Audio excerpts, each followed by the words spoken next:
नमस्कार, yes prime न्यूजमध्ये आपल्या सर्वांचं स्वागत.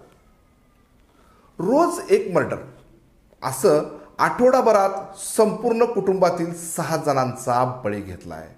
त्याचं कारण देखील तेवढंच गंभीर होतं.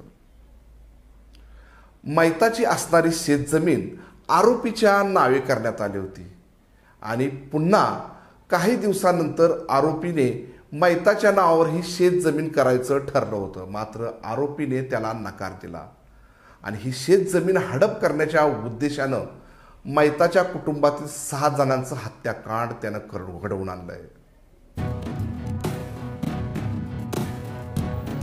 तेलंगणाच्या मकलूर येथे एका 20 वर्षीय तरुणाने जमीन हडप करण्यासाठी एकाच कुटुंबातील 6 जणांची हत्या केली आहे.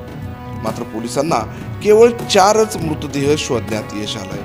पोलिसांना प्राथमिक तपासात सर्व प्रकरणामध्ये एकाच व्यक्तीचा सहभाग असल्याचं दिसून आलंय. या घटनेमुळे पोलिसांनाही जबर धक्का बसलाय. मृतामध्ये मकलूर गावातील रहिवासी मंगली प्रसाद आणि त्याच्या कुटुंबात त्याची पत्नी, 2 मुले आणि 2 बहिणी यांचा समावेश आहे.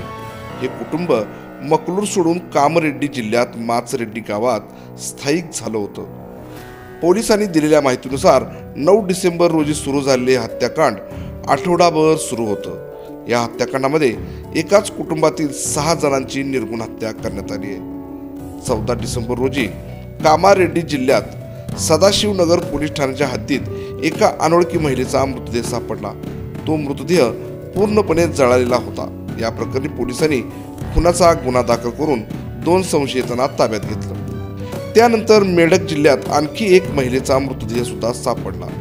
पोलिसांनी या प्रकरणाचा तपास केला असता दोन्ही महिला सख्या बहिणी असल्याचं निदर्शनास आलं. त्यानंतर पोलिसांना निजामाबाद जिल्ह्यातून 2 मुलांचे मृतदेह सापडले.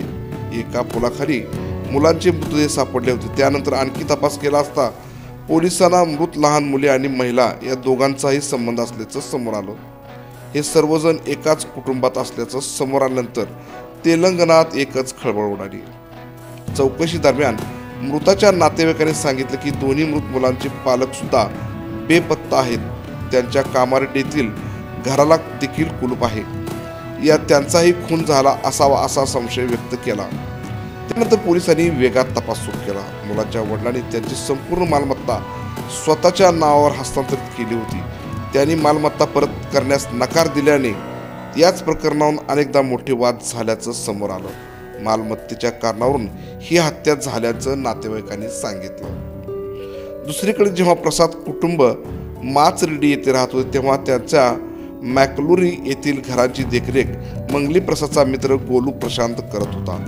मंगली प्रसादला त्याच्या मालमत्तेवर कर्ज घेण्यास अडचणी येऊ लागल्याने त्याने ती गोलू प्रशांतच्या नावे हस्तांतरित केली होती. जेव्हा कर्जाची परतफेड करायची वेळ आली तेव्हा प्रसादने प्रशांतला मालमत्ता परत करण्यास नकार दिला.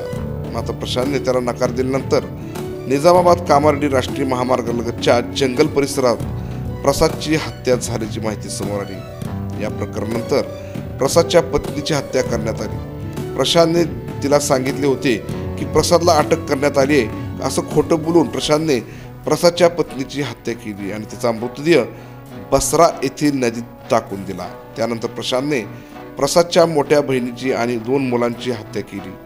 पोलिसांना तपासात यामागे एकाच व्यक्तीचा हात असल्याचे आढळून आले. या प्रकरणी काही महत्त्वाचा सुगावा लागला आणि पुढील तपास करण्यात येत आहे असे पोलिसांचे म्हणणे आहे.